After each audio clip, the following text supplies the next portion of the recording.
إن الله وملائكته يصلون على النبي يا أيها الذين آمنوا صلوا عليه وسلموا تسليما.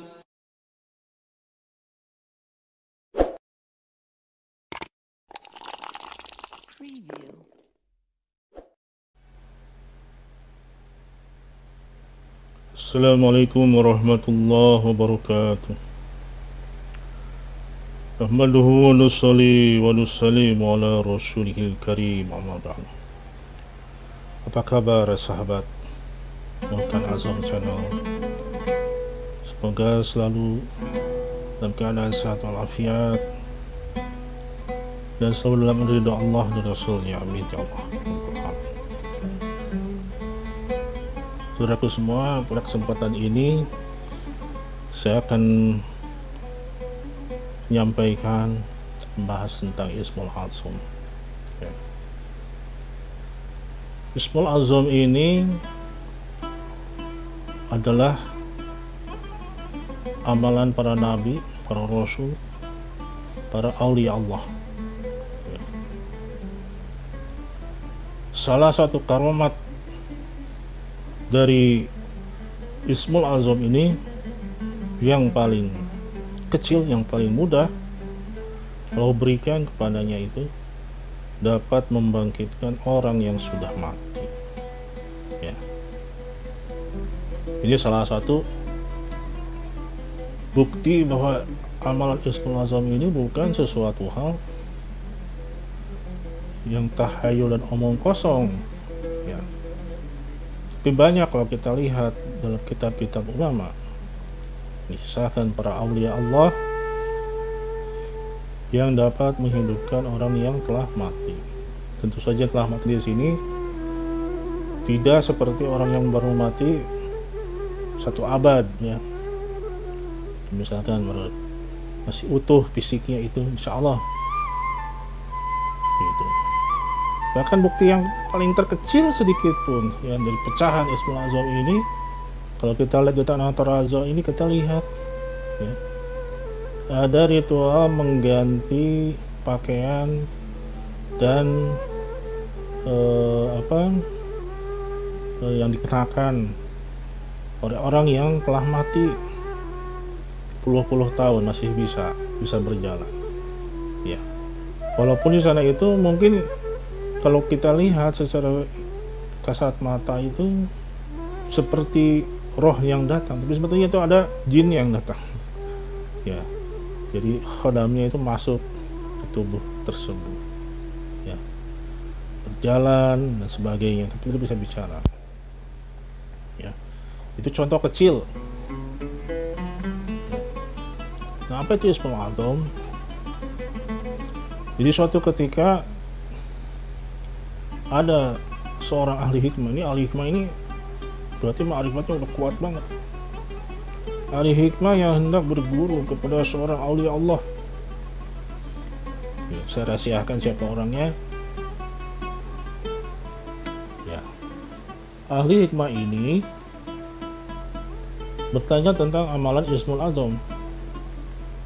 Ya, karena dia diberikan ilham oleh Allah untuk mencari aulia Allah tersebut untuk dapat mengajarkannya.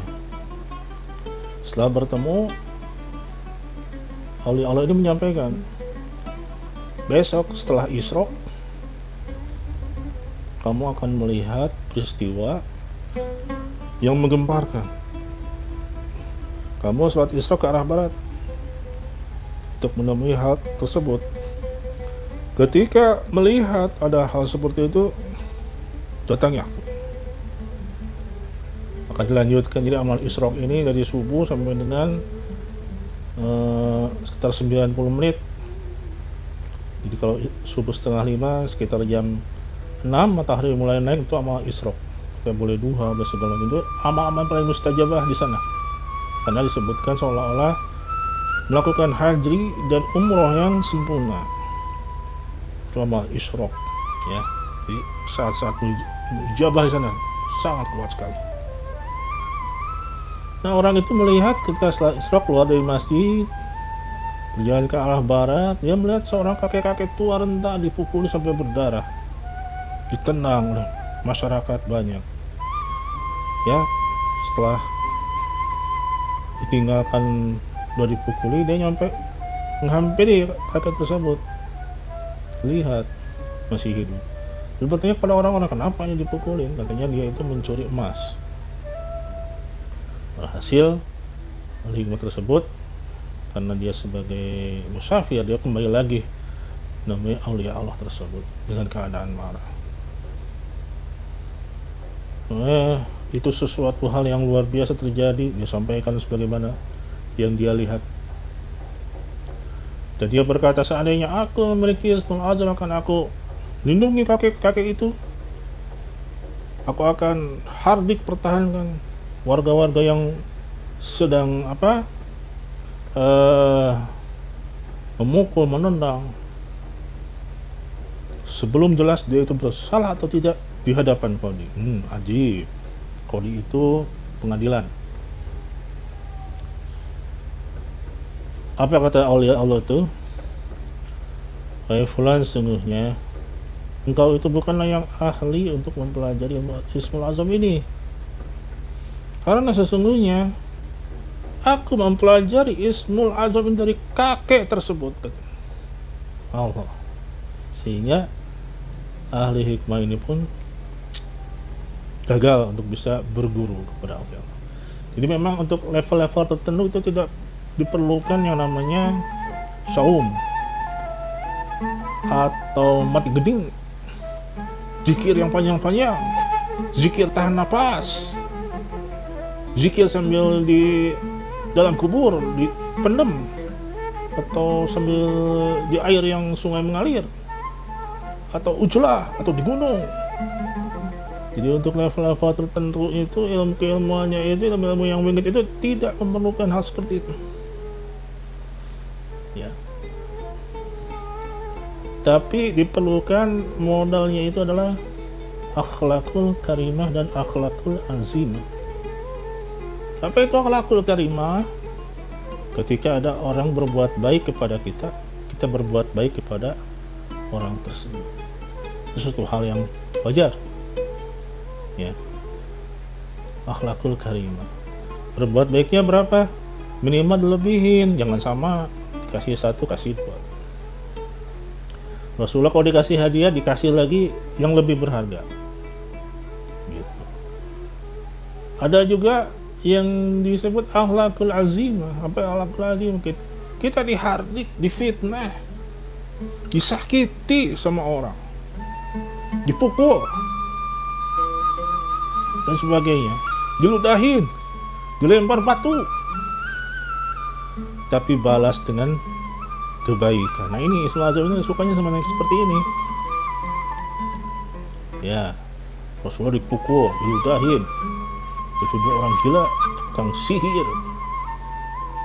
Ya, tapi dia apa? Ya Allah, maafkan, dia nggak tahu, bukan saya, ini maling atau apa gitu kan? Masa ini orang gila, aku nggak tahu, aku ya Allah, berikan hidayah, siapa tahu nanti anak-anaknya yang masuk Islam. Nah, itu asbab doanya Rasulullah itu. Ya, orang Taif punya anak cucunya itu Muslim, dakwah ke Gujarat, dari Gujarat bertemu lagi dengan orang Hadramaut, ya, lalu masuk ke Indonesia. Nah, sekarang ini banyak yang Islam. Itu asbab doanya Rasulullah Shallallahu Alaihi Wasallam. Itu Ismul Azam seperti itu. Ya. Begitupun kakek yang tadi. Wah, kalau dia ada marah dikit, dipukul segala macam ini, wah udah mati semua itu. Bukan jadi patung lagi, bukan mental lagi, mati. Tapi karena apa? Sifatnya itu sudah dipenuhi dengan akhlakul karim. Ya. Dipukul, diludahin, apa, minta pemaafkan. Buat apa dia ngejelasin? Kalau yang nuduhnya macam-macamnya udah banyak, bukannya percaya, malah nggak dipercaya, tetap aja dipukul. Ya, yang itu Jadi kalau kamu mempunyai amal Ismul Azam, harus punya sifat-sifat para nabi, maka alam uluhiyah Allah tundukkan, alam subhiyah Allah tundukkan. Udah bukan menyem-menyem puah-puh lagi itu. Kalau Ismul Azam itu seperti itu. Ada satu kisah lagi, ya. Suatu ketika Syekhul Abdul Qadir Jailani pada sholat suruh ditanya oleh seorang muridnya, wahai Syekh Abdul Qadir, aku ingin mempelajari Ismul Azam, apakah berkenan Tuhan mengajarkan? Ismul Azam itu sebetulnya adalah lafaznya itu lafaz Allah.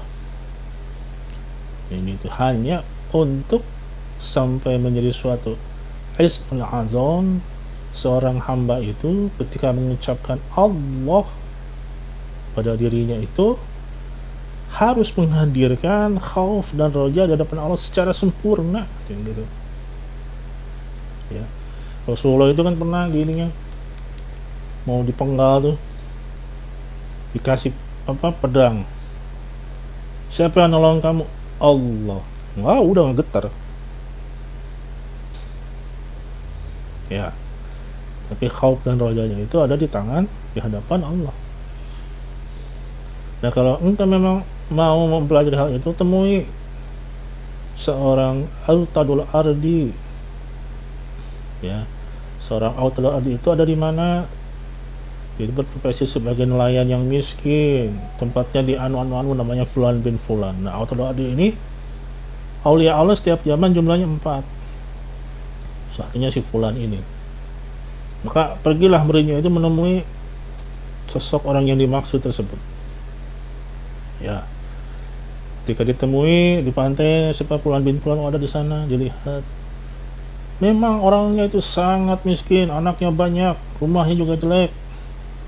Harta yang paling berharga adalah jala ikan, sangat miskin. Ketika dia datang mengucapkan salam, oleh Allah tersebut mengatakan, ya, aku tahu apa maksud kedatanganmu. Dahulu aku mempelajari Ismul Azam dari Tuhan saya itu, aku dihanyutkan di sungai yang sangat deras sehingga aku tenggelam. Aku minta tolong, wahai saya tolong. Tetap saya tidak menolongku, bahkan menjauhiku. Aku tenggelam. Aku masuk ke dalam sungai itu, ada ranting, ada segala macam, aku pegang untuk tetap terbawa arus dan tenggelam. Ketika aku sudah tidak ada yang bisa menolongku, sehingga harapanku hanya kepada Allah, dan juga aku takut jika Allah tidak mendengar ucapanku karena aku ini adalah orang yang penuh dosa, muncullah khauf dan raja yang sempurna. Hatiku mengatakan Allah, Allah 2 kali, 3 kali. Ketika aku akan mengatakan Allah takdirkan aku sudah berada di daratan yang kering. Nah, ini berat ya. Memang begitu. Anda mau belajar kemanapun, bukan dikuasai di semua azam itu. Aduh, sian amat dikuasai. Ya, seperti itu muncul sifat. Ya, maka muridnya itu diam berpikir sejenak. Ketika diam termenung, Autadul Ardi ini seorang wali Allah berkata, gimana saya akan memperlakukan hal seperti itu kepada antum, kepada kamu, karena Tuhan kamu, murid kamu, kepada Tuhan murid Tuhan saya Abdul Qadir, karena aku pun dulu seperti itu. Gimana menurut kamu, udah siap belum? Ini mau dicemplungin, saya akan bawa, persiapkan untuk dicemplungin kamu, atau yang gitu. Bingung, hulang-hulang, termenung dia. Berat amat ya, Bismillah. Kirain suruh puasa, suruh nuwirid, suruh jelas, suruh ini, ternyata cemplungin katanya. Akhirnya dia bertanya lagi, baik guru, apakah ada cara lainnya yang lebih mudah? Apa-apa, level Ismul Azam yang paling kecil aja, katanya, saya juga ingin. Ada katanya level Ismul Azam yang paling mudah. Kamu harus temui guru saya, tinggalnya di gunung, itu makamnya Imamain. Imamain itu sejaman itu ada 2 orang. Kalau di atasnya itu Sultan Aulia, sejaman 1 orang. Kamu temuin Imamain, namanya Fulan bin Ulan. Ya karena udah sama-sama saling tahu tentang derajat kewalian, si murid tersebut nggak akan ngebocorkan. Kalau ngebocorkan dia bisa mati gitu. Bulan-bulan ini sini, wah mati langsung sama Allah.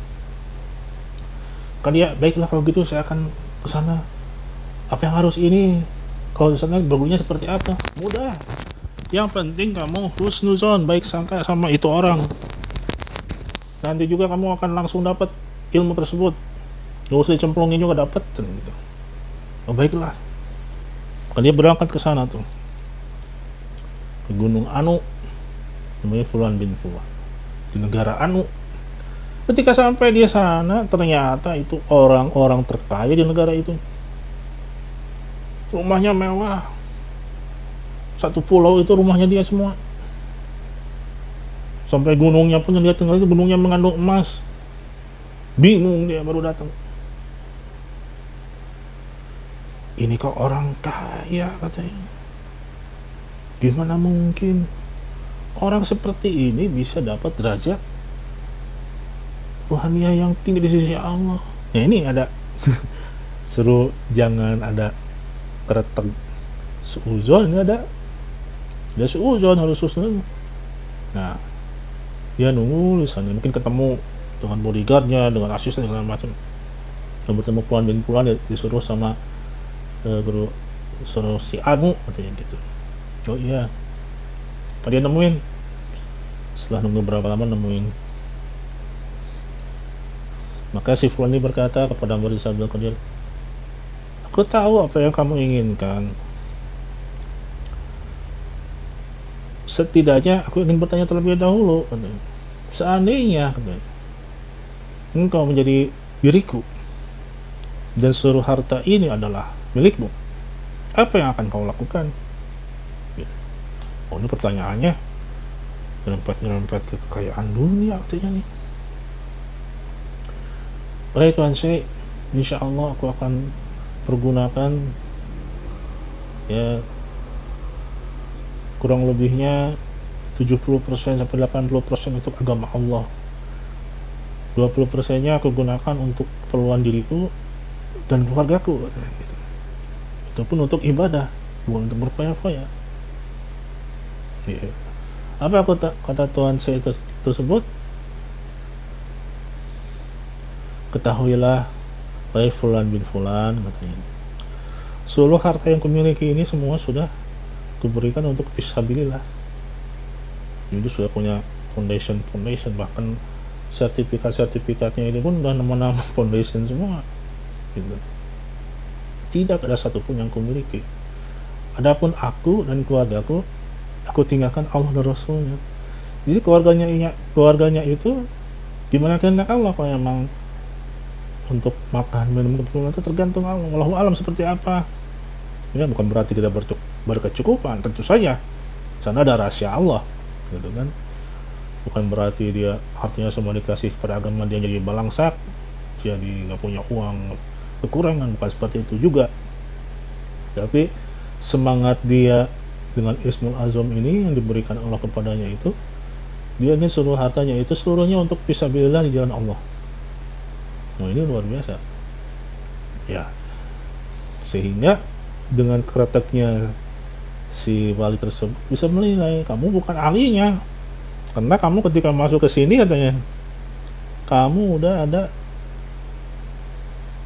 prasangka yang buruk terhadap harta yang diamanahkan kepada saya, sehingga saya tidak akan terima kamu sebagai murid gitu. Ya akhirnya pamit sebelum tersebut, minta izin kepada syekhnya, minta doakan.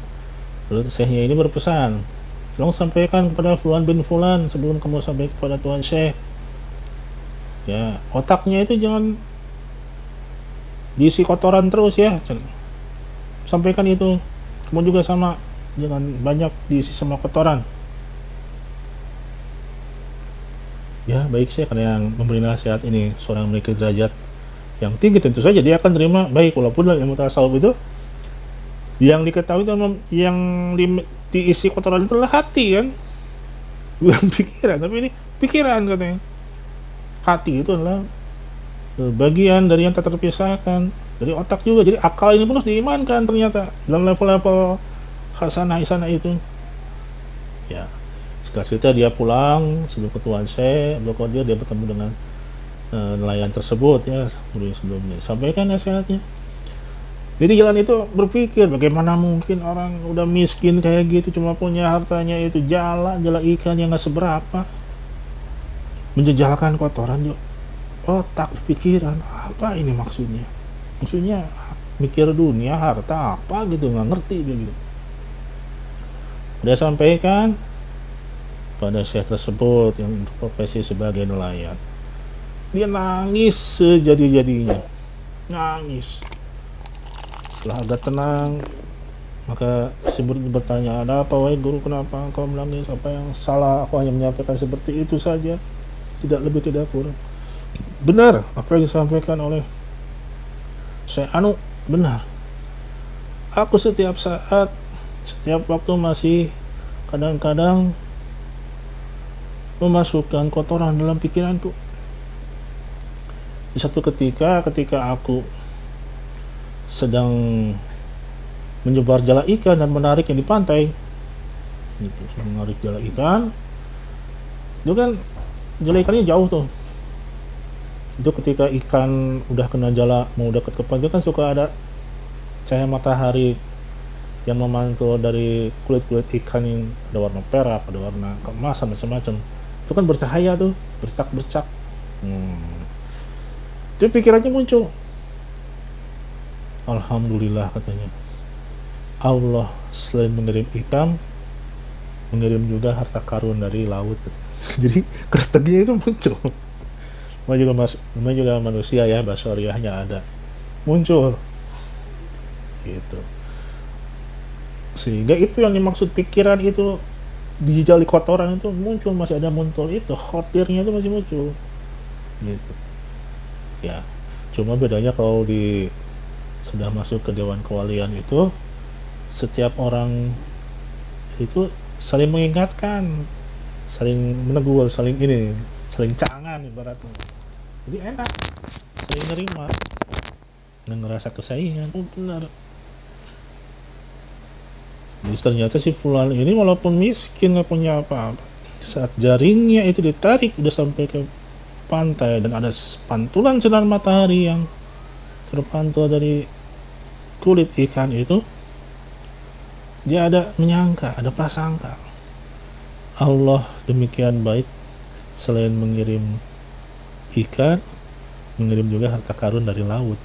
Nyangkanya ada emas perak nyangkul di jalannya. Itu kan sepersekian detik tuh, lintasan hati yang kayak gitu. Bahkan untuk awam sendiri pun kadang-kadang suka gitu, GR sendiri gitu kan. Nah ternyata ada prasangka seperti itu pun sebetulnya bukan sesuatu hal yang dosa dari sisi awam gitu kan. Tapi kalau di sisi ruhani itu suatu celah dalam segi akhlak gitu. Apa ubud dunia, berangan-angan bertambah dunia, sedangkan zuhud itu dunia bertambah tidak senang, dunia berkurang pun tidak sedih, tidak terpengaruh. Nah, itu makam zuhud wali itu seperti itu. Pokoknya kalau kata orang kebatinan ya, kejawen, doanya orang awam sama kiai itu beda. Apalagi napasnya aulia Allah dengan apa katanya, tapanya para spiritual katanya gitu ya. Nah itu napasnya pun udah ada tuahnya. Napasnya karena napasnya itu waduh, kamu napasnya itu menariknya itu dengan alam ketuhanan ya. Nah itu tentang Ismul Azam seperti itu. Jadi lafaznya itu Allah, sebetulnya lafaz Allah. Ada yang mengatakan lagi dalam sebagian kaul adalah ya Hayyu ya Qayyum ya. Tapi intinya tetap walaupun kita membaca apapun untuk menjadi suatu amalan disebut dengan Ismul Azam yang sangat mahal, itu tetap harus punya akhlakul karimah dan akhlakul azimah. Itu aja Ya kalau dalam hadis kan, barang siapa yang menyayangi ahli bumi akan disayangi oleh ahli langit. Kata sayang di sini kan, waduh, bukan tingkatan-tingkatan kita itu. Di hardik masih bisa nyayangi, ya Allah ampuni. Yang ada melakukan demo, dipitnah lebih baik gelut. Ya, tapi itu kan amalan hati ya. Jadi sesuai dengan apa yang dikerat terjadi hatinya. Ya. Ada yang ahli hikmah itu tetap ngeyel pengen dapat. Ya. Seperti yang tadi di awal itu bukan ahlinya. Belajar ilmu Ismul Azamnya itu dari wali Allah tersebut, nggak bisa, dia datang ke kakek tersebut maksa gitu, ini belajar. Akhirnya si kakek itu kan dikasih kotak. Ya udah, saya kasih kotak, kamu sampaikan kepada aulia Allah. Dia maksud tadi itu supaya mau mengajari, kasih kotaknya, jangan dibuka kotaknya, karena kotak ini isinya lebih berharga dari dunia dan seisinya. Kali kemarin ini berjalan tengah jalan, hatinya itu penuh dengan keingintahuan, apa isi kotak ini. Nah, lebih berharga dari dunia dan seisinya apa ini, karena hatinya terus berontak ingin tahu. Kalau takdir kan kakinya tersandung dan jatuh. Ya itu dia mereka-reka adegan seolah-olah si kotak ini terbanting sehingga isinya keluar. Dan memang keluar isinya, yaitu ada seekor tikus putih dan seekor tikus hitam keluar dan menghilang di hadapan matanya sekejap. Ya, dia datang lagi ke kakek yang dipukulin tadi. Oh, ini di jalan tadi ini kan, ya, tadi apa terjatuh, isinya kosong. Kata kakek tadi, bagaimana kamu bisa diberikan kepercayaan sama Allah menguasai Ismul Azam, sedangkan menjaga kotak saja yang sederhana engkau lalaikan. Ya, dia pulang. Setiap jalan itu dia menangis, ya Allah, saya nggak pantas belajar Ismul Azam. Masuk dalam sumur, terperosok dalam sumur, ya, sumur yang kering. Ketika masuk, untungnya ada batang pohon yang melintang di tengah sumur ini. Ketika dia lihat kiri kanan itu ada tikus putih, tikus hitam yang tadi loncat itu sedang menggerogoti pohon. Di bawahnya ada ular berbisa, ratusan ular berbisa. Ternyata sumur itu jadi sumur tempat sarang ular berbisa. Ya, ketika dia lihat ke atas, maka dia lihat, minta tolong lihat ke atas, ada singa yang siap menerkam. Nah itu, jadi ketika dia sudah, aduh ya Allah, saya pengen, nggak pantas, ya Allah, berikan pelajaran. Jadi untuk menghadirkan hatinya khusyuk di hadapan Allah seperti itu. Ngeri juga tuh, banyak ular, ratusan ular berbisa, kiri kanannya tikus. Nah, udah siap mati aja tuh. Tuh mah kalau penerjanya juga udah bukan sempurna lagi. Aku yakin lah di atasnya itu harimau. Coba mau kemana? Mau teriak minta tolong, datang harimau, yang datang singa. Mau lepasin genggaman di bawah ular, mau megang tetap di pohonnya digerogoti sama tikus. Muncullah khauf dan roja yang sempurna. Ketika muncul, dia merasa tidak bisa, merasa tidak layak mendapat Ismul Azam. Jatuh dia ke bawah, plek. Tahu-tahu sudah ada di rumahnya. Nah itu, jadi suatu ilmu rohani itu ya memang dipelajari hampir nyerempet mati, bahkan sudah mati mungkin. Ya kebanyakan udah mati hidup lagi. Ismul Azam seperti itu, kayak orang-orang yang mati suri kan gitu. Diajarin ketemu akhirnya punya keilmuan tertentu. Cuma sayangnya disertai dengan ilmu syariat, tarekat, hakikat dan marifat, sehingga bisa syirik jatuhnya. Itu aja ya. Apakah kita perlu memahami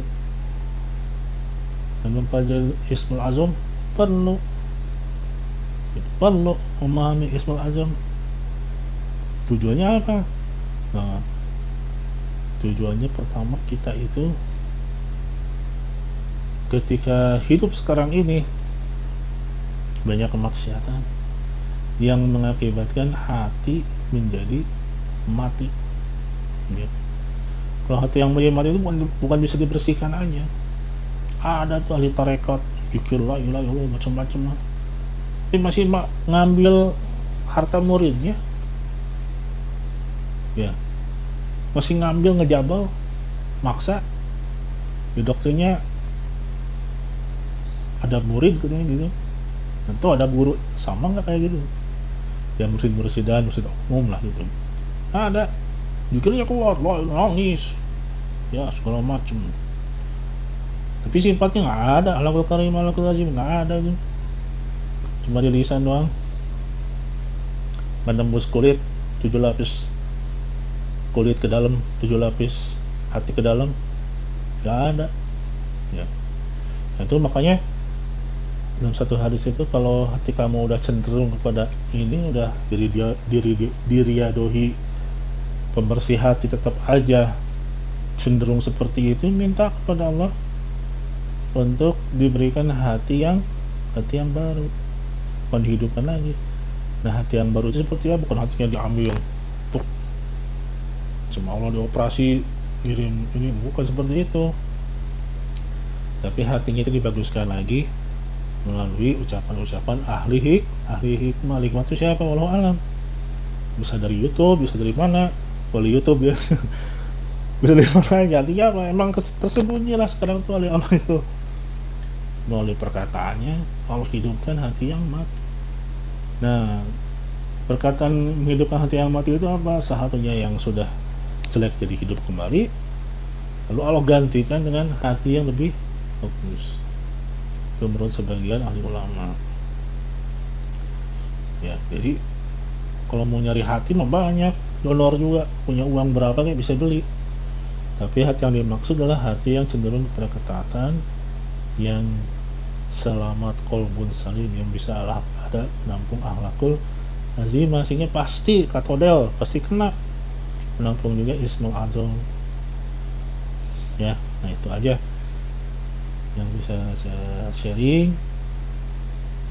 Dan memang perlu kita itu, walaupun masih kita itu wirid di kalangan awam ya, kita pun harus mengetahui bagaimana untuk kalangan-kalangan khusus ini mencari mursyid sebagainya, menghiasi hati dengan sifat-sifat yang baik, yang hasanah, bahkan derajat di hadapan Allah. Itu saja. Assalamualaikum warahmatullahi wabarakatuh.